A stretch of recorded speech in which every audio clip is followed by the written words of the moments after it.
They were going to estimate Uber's fair price. Is Uber overvalued or undervalued?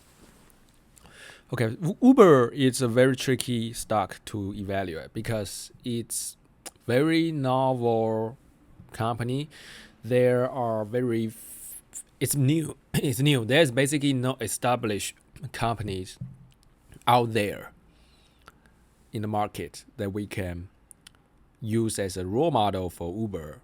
Uber is kind of its own kind in this category, and you can say there's Lyft, but Lyft it's kind of the follower of Uber, so we won't be able to use Lyft to kind of estimate Uber's value.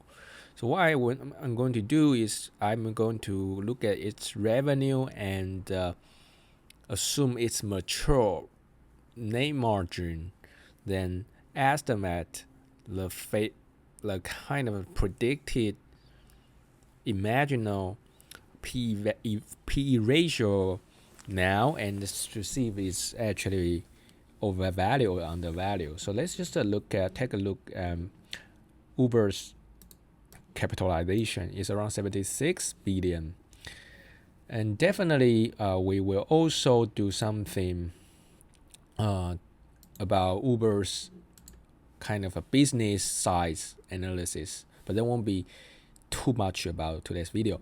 And by the way, this is not a financial advice, it's just for educational purpose. Please do your due diligence before invest, okay, before invest in anything. So this is Uber's revenue. Its revenue in the last 12 months, it's around 14 billion. So if you do the math, 14 billion is here. 14 billion, it's 14 billion. Its revenue is 14 billion. And what's its evaluation? Value capitalization right now is 76 billion. It doesn't sound that bad because its valuation is just around five times of its revenue. It's not that bad. It's not that bad at all. But consider Uber is already a pretty mature company in terms of the market share. It already has, I guess, over 100 countries present, and its market share in most countries is already dominant. So I don't think it has too much room to grow in terms of market share. So it's kind of a mature company in terms of market share. What it can grow is about its profit margin. Its profit margin so far is negative. I think if it does things right, it can be positive. And let's just give it the maximum value. I guess the net profit margin, the maximum net profit margin, it's around 10%. It won't be more than 10% because if you look at Uber's business model, it's actually very heavily so far subsidized those drivers. So that's why it's actually not making any money. It's actually losing a lot of money because if he doesn't subsidize those drivers, the price of the ride will increase so much, and then people won't take Uber anymore. People will just take taxi instead. The reason we take Uber right now is it's just cheaper than taxi. Whenever its price is close or slightly higher than taxi, people just will use taxi. You may argue another point that people take Uber is because it's convenient. You can just open the app and you can call Ubers here. But that kind of convenience, it's there, but it won't be. If Uber is like 20% more expensive than taxi, you probably will sacrifice. You probably say, okay, right?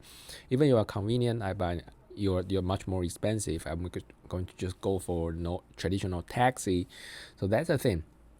So what I want to say is its net margin won't be more than 10%. Now it's negative, probably like 5%, 3%. Even in the future, the best scenario is 10%. Let's just assign 10%. So let's just say its net profit margin now is 10%. And what its P ratio will be, because P ratio only will be meaningful when this company is profitable. Right? So let's just say if 10% of its revenue will be its profit. Then you will have a profit. So it's predict profit. It's more like ideal profit for the last year. Okay, estimate profit if Uber gets mature, fully profitable, fully utilized is everything.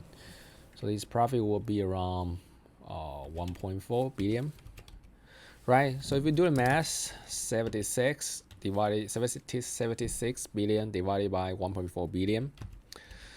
Let's just do the math here. 76 divided by 1.4.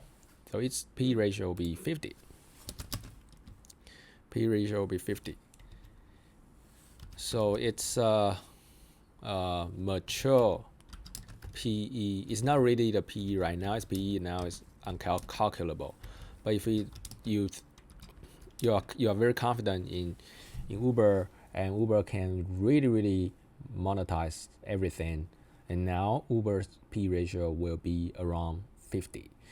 Do you think that's the fair price? 50 P ratio? The way I look at stock is P ratio, and high P ratio means it's to have a very strong growth potential. Otherwise, it won't justify its P ratio. For PE ratio 50, let's just say we want to do like long-term, like 5-year investment. How much it needs to grow in next 5 years or 10 years? It probably need to grow at like 35 to 40% annual growth compound rate. Do you think Uber can grow like 40% every year in the next 10 years?